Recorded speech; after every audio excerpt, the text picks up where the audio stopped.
घोर अंधेरा। जगन्नाथ मंदिर में सिर्फ कुछ दियों की टिमटिमाती रोशनी गर्भगृह में पसरी खामोशी को तोड़ रही है। मुख्य पुजारी परंपरा के अनुसार भगवान जगन्नाथ की मूर्ति को जगाने और स्नान कराने के लिए प्रवेश करते हैं। दिए की रोशनी में भगवान का मुस्कुराता चेहरा चमकता है। राजेंद्र जी की आंखें रोज की तरह श्रद्धा से झुक जाती हैं, लेकिन आज कुछ अलग है। उनकी नजर भगवान के होठों के कोने पर अटक जाती है। वहाँ कुछ पीला सा लगा है, दाल और चावल का एक दाना। ये क्या है? वे करीब जाकर देखते हैं। यह खिचड़ी का दाना है। भगवान के गालों पर भी हल्के पीले दाग हैं, जैसे किसी बच्चे ने जल्दबाजी में खाकर हाथ पोंछ लिए हों। राजेंद्र जी का दिल बैठ जाता है। मंदिर में खिचड़ी का भोग तो शाम को लगता है, सुबह तो बिल्कुल नहीं।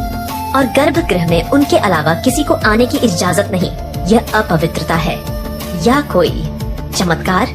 भक्ति जब सारे नियम तोड़ देती है, तो भगवान भी अपने नियम तोड़ देते हैं। ये कहानी किसी भक्त की नहीं, बल्कि उस माँ की है, जिसके लिए भगवान ने अपना सिंहासन छोड़ दिया। जरा सोचिए, भगवान के होठों तक खिचड़ी कैसे पहुँची? कौन था वो जो जगन्नाथ के द्वारों के पार पहुँच गया? वीडियो के अंत में एक सवाल पूछा जाएगा, जिसका जवाब आपको कमेंट में देना है, इसलिए हर दृश्य को ध्यान से देखिएगा। राजा गजपति, एक न्यायप्रिय और धर्मनिष्ठ शासक, अपने मंत्रियों के साथ राज्य के मामलों पर चर्चा कर रहे हैं। तभी घबराए हुए राजेंद्र पुजारी वहाँ पहुँचते हैं। आचार्य राजेंद्र, आप इस समय यहाँ? सब कुशल तो है? महाराज, अनर्थ भी कह सकते हैं और चमत्कार भी। समझ नहीं आ रहा। राजा खड़े हो जाते हैं। दरबार में सन्नाटा छा जाता है। स्पष्ट कहिए आचार्य, क्या हुआ है? महाराज, आज भोर में जब मैं गर्भगृह में गया, तो मैंने प्रभु जगन्नाथ के श्रीमुख पर खिचड़ी के कण देखे। पूरे दरबार में कानाफूसी शुरू हो जाती है। खिचड़ी सुबह सुबह? ये असंभव है। क्या आपने स्वयं देखा? कोई भ्रम तो नहीं? महाराज, अपनी इन आँखों से देखा है, जैसे किसी ने प्रभु को भोग लगाया हो और उन्होंने उसे स्वीकार भी किया हो। पर सवाल यह है, कौन और कैसे? मंदिर के सारे द्वार बंद थे। राजा गजपति की आंखों में चिंता के साथ साथ एक अजीब सी जिज्ञासा तैर जाती है। ये कोई साधारण घटना नहीं है। या तो ये मंदिर की सुरक्षा में बहुत बड़ी चूक है, या फिर स्वयं प्रभु की कोई लीला। पता लगाइए, आज रात मंदिर की सुरक्षा दोगुनी कर दी जाए, एक परिंदा भी पर न मार पाए। एक छोटी साफ सुथरी झोपड़ी, तुलसी के पौधे के पास मिट्टी के चूल्हे पर एक मिट्टी की हांडी छरी है।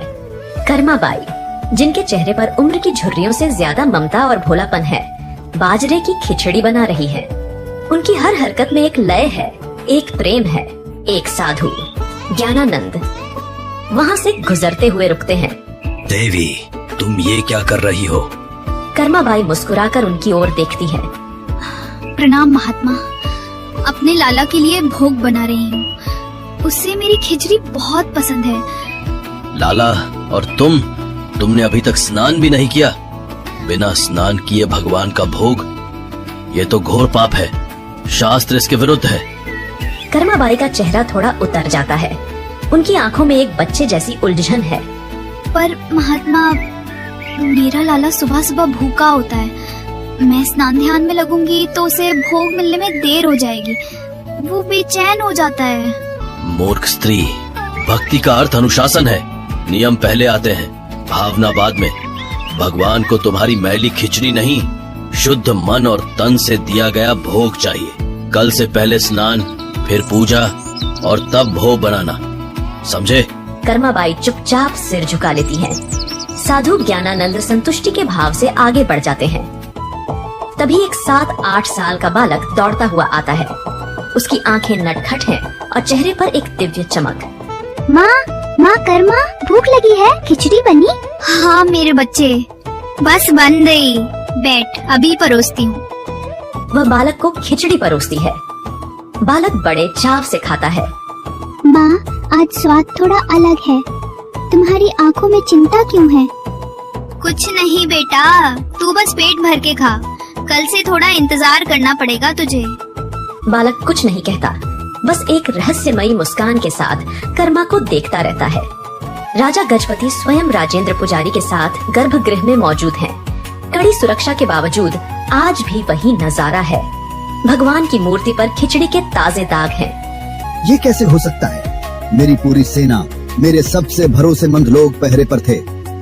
महाराज, ये किसी इंसान का काम नहीं है, ये स्वयं प्रभु की इच्छा है। हे प्रभु जगन्नाथ, ये क्या लीला है? हमें मार्ग दिखाएं। कौन है वो भाग्यशाली भक्त जिसका भोग आप सारे नियमों को तोड़कर स्वीकार कर रहे हैं? राजा को क्या पता था कि जवाब एक साधारण सी कुटिया में छिपा है।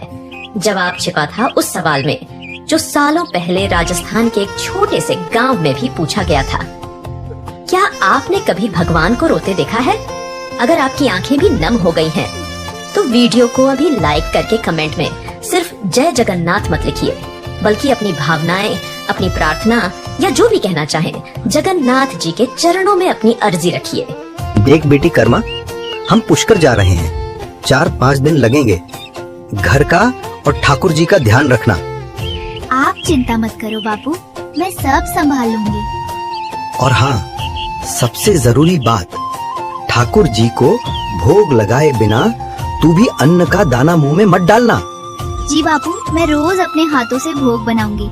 माता पिता चले जाते हैं। कर्मा अगले दिन सुबह उठकर बाजरे की खिचड़ी बनाती है। एक कांसे की थाली में खिचड़ी, ऊपर से ढेर सारा घी और गुड़ डालकर वह उसे भगवान कृष्ण की छोटी सी मूर्ति के सामने रखती है। प्रभु, भोग तैयार है। मैं जरा गाय को चारा डालकर आती हूँ, आप खा लेना। भूख लगी होगी आपको। वह काम करके लौटती है। थाली वैसी की वैसी रखी है। अरे, आपने खाया नहीं? क्यों? क्या खिचड़ी अच्छी नहीं बनी या गुड़ कम रह गया? वह थाली में और गुड़ मिलाती है, फिर इंतजार करती है। कुछ नहीं होता। शाम हो जाती है। कर्मा को अब भूख भी लग रही है। उसकी आंखों में आंसू आ जाते हैं। प्रभु, आप ऐसे क्यों कर रहे हैं? आप नहीं खाएंगे तो मैं भी नहीं खाऊंगी। मैं भूखी मर जाऊंगी। बापू ने कहा था आपके बाद ही खाना है, खा लीजिए ना। उसका भोलापन, उसका हठ और उसके आंसू गर्भगृह में पत्थर की मूर्ति को भी पिघला देते हैं। एक दिव्य प्रकाश फैलता है। मूर्ति से स्वयं भगवान श्री कृष्ण एक बालक के रूप में प्रकट होते हैं। कर्मा उन्हें देखकर डरती नहीं, बस मुस्कुराती है, जैसे उसे पता था कि वो आएंगे। रोती क्यों है कर्मा? बस पर्दा लगा दो, मैं चुपचाप भोग लगा लूंगा। अरे, इतनी सी बात थी, पहले कह देते ना प्रभु। ना आप भूखे रहते, ना मैं उपवास करती। कर्मा अपनी ओढ़नी से पर्दा करके उन्हें अपने हाथ से खिचड़ी खिलाती है। भगवान पूरी थाली साफ कर देते हैं। राजा गजपति गहरी नींद में हैं। उन्हें एक स्वप्न आता है। स्वप्न में भगवान जगन्नाथ स्वयं उनके सामने खड़े हैं, पर उनका चेहरा उतरा हुआ है। प्रभु, आपने दर्शन दिए, मैं धन्य हो गया। पर आप चिंतित क्यों हैं? मुझसे कोई भूल हुई? राजा, तुम्हारी व्यवस्था बहुत अच्छी है, पर एक समस्या हो गई है। आज्ञा दें प्रभु। पुरी में मेरी एक माँ रहती है, कर्मा। वो रोज सुबह मुझे बड़े प्यार से खिचड़ी खिलाती है। मुझे उसके हाथ की खिचड़ी खाए बिना चैन नहीं मिलता। राजा हैरान है। पर किसी ज्ञानी ने उसे पूजा पाठ के चक्कर में उलझा दिया है। अब वो स्नान ध्यान करके भोग बनाती है। भूख के मारे मेरा बुरा हाल हो जाता है। जब तक भोग मिलता है, तुम्हारे मंदिर का समय हो जाता है, तो मुझे जल्दी जल्दी खाकर हाथ मुंह पोंछकर यहाँ आना पड़ता है। इसीलिए मेरे मुख पर दाग रह जाते हैं। राजा गजपति की नींद टूट जाती है। वे पसीने से भीगे हुए हैं। उनके चेहरे पर आश्चर्य और भक्ति का मिला जुला भाव है। कर्मा, माँ कर्मा। राजा के सैनिक और मंत्री पूरे पुरी में कर्मा नाम की महिला को ढूंढ रहे हैं। वे कर्मा बाई की कुटिया तक पहुंचते हैं। राजा और राजेंद्र पुजारी भी वहां आते हैं।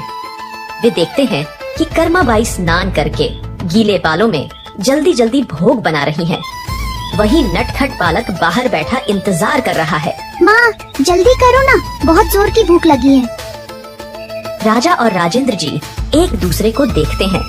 वे समझ जाते हैं ये साधारण बालक नहीं है। तभी साधु ज्ञानानंद भी वहां आ जाते हैं। महाराज, आप यहाँ इस अज्ञानी स्त्री की कुटिया में? महात्मा, जिसे आप अज्ञानी कह रहे हैं, वो स्वयं भगवान जगन्नाथ की माँ हैं। आपके थोपे हुए नियमों के कारण भगवान को भूखा रहना पड़ रहा है। ज्ञानानंद का चेहरा शर्म से झुक जाता है। उसे अपनी भूल का एहसास होता है। वह दौड़कर कर्माबाई के पैरों में गिर पड़ता है। मुझे क्षमा कर दो माँ। मैं शास्त्रों का ज्ञान तो पा गया, पर प्रेम का मर्म न समझ सका। आपकी भक्ति ही सच्चा शास्त्र है। आप जैसे पहले करती थी, वैसे ही अपने लाला को भोग लगाए। कर्माबाई उसे उठाती है। उनकी आंखों में कोई गुस्सा नहीं, सिर्फ ममता है। महात्मा आप सही थे, पर मेरा लाला वो बच्चा है। वो नियम नहीं, सिर्फ माँ का प्यार समझता है। राजा गजपति और राजेंद्र पुजारी हाथ जोड़कर यह सब देख रहे हैं। उनकी आंखें नम हैं। कर्मा के माता पिता तीर्थ से लौटते हैं। माँ देखती है कि गुड़ का मटका लगभग खाली है। कर्मा, इतना सारा गुड़ कहाँ गया? माँ, ठाकुर जी रोज खिचड़ी खाते हैं ना, तो उन्हें गुड़ ज्यादा पसंद है। मैं रोज डाल देती थी। पिता जीवन राम को विश्वास नहीं होता। उन्हें लगता है बेटी झूठ बोल रही है। हमसे झूठ बोलती है? तूने ही खाया होगा सब। नहीं बापू, आपको यकीन नहीं तो कल खुद देख लेना। अगले दिन कर्मा फिर खिचड़ी बनाती है। माता पिता छिपकर देखते हैं। कर्मा थाली रखती है, ओढ़नी का पर्दा करती है और प्रार्थना करती है। वे अपनी आंखों से देखते हैं कि थाली में से खिचड़ी धीरे धीरे गायब हो रही है। उनके पैरों तले जमीन खिसक जाती है। वे दौड़कर अपनी बेटी के पैरों में गिर पड़ते हैं। बेटी, हमें माफ कर दे। हम तुझे पहचान न सके। तू तो साक्षात भक्ति का रूप है। समय बीत गया है। कर्माबाई अब बहुत वृद्ध और कमजोर हो गई है। वह अपनी चारपाई पर लेटी है। उनकी सांसें धीमी चल रही हैं। वही बालक जो अब भी उतना ही बड़ा है, उनका हाथ पकड़कर उनके पास बैठा है। लाला, अब मुझसे उठा नहीं जाता। आज खिचड़ी कैसे बनाऊंगी? तू भूखा रह जाएगा। तुम चिंता मत करो माँ, तुमने मुझे जीवन भर खिलाया। आज मैं तुम्हें अपने साथ ले जाने आया हूँ, जहाँ तुम्हें मेरे लिए कुछ बनाना नहीं पड़ेगा। कर्माबाई मुस्कुराती हैं और शांति से अपनी आंखें बंद कर लेती हैं। उनकी आत्मा शरीर छोड़ देती है। मंदिर में कोहराम मचा है। भगवान जगन्नाथ की मूर्ति की आंखों से अविरल आंसुओं की धारा बह रही है। पत्थर की मूर्ति रो रही है। राजा गजपति और राजेंद्र पुजारी भागे भागे आते हैं। वे यह दृश्य देखकर कांप उठते हैं। हे प्रभु, ये क्या हो रहा है? हमसे क्या अपराध हुआ? राजा गजपति समझ जाते हैं। वे हाथ जोड़कर प्रार्थना करते हैं। रात को राजा को फिर स्वप्न आता है। भगवान जगन्नाथ एक छोटे बच्चे की तरह सुबक सुबक कर रो रहे हैं। राजा, मेरी माँ चली गई। मेरी कर्मा माँ मुझे छोड़कर चली गई। अब मुझे सुबह सुबह प्यार से खिचड़ी कौन खिलाएगा? अब मैं किसका इंतजार करूंगा? राजा की नींद खुलती है। उनकी आंखों से भी आंसू बह रहे हैं। लेकिन ये एकमात्र माँ नहीं थी। ऐसी और भी कहानियां हैं जहाँ भक्ति ने भगवान को विवश कर दिया। राजा गजपति ने सभी पुजारियों और पूरे राज्य के लोगों को इकट्ठा किया है। उनका चेहरा दृढ़, निश्चय और गहरी भावना से भरा हुआ है। आज से और इस सृष्टि के अंत तक भगवान श्री जगन्नाथ को अर्पित होने वाले 56 भोग से भी पहले सबसे पहला भोग मेरी माँ, भगवान की माँ कर्माबाई के नाम से बाजरे की खिचड़ी का लगाया जाएगा, ताकि मेरे प्रभु को कभी ये न लगे कि उनकी माँ उन्हें छोड़कर चली गई है। उनकी माँ अब यहीं है, हम सबके दिलों में और इस मंदिर की परंपरा में हमेशा के लिए। और इस तरह एक साधारण किसान की बेटी अपने निश्चल प्रेम और भक्ति से जगन्नाथ की माँ बन गई। आज भी जगन्नाथ पुरी में हर सुबह दुनिया के सबसे शक्तिशाली भगवान अपनी माँ के हाथ की खिचड़ी के लिए एक बच्चे की तरह इंतजार करते हैं। अब देखते हैं आप में से किसने इस कहानी को ध्यान से देखा है। एक सवाल है आपके लिए उत्तर दे हो सकता है कि अगली वीडियो में आपका नाम आ जाए। प्रश्न: कर्माबाई पहली बार भगवान को कौन सी चीज का भोग लगाती है? ए, दूध और केला। बी, बाजरे की खिचड़ी। सी, पूरी सब्जी। डी, दूध चावल। सही उत्तर कमेंट में लिखें। अगर आपकी आंखों में भी आंसू आ गए तो आप भी जगन्नाथ के भक्त हैं।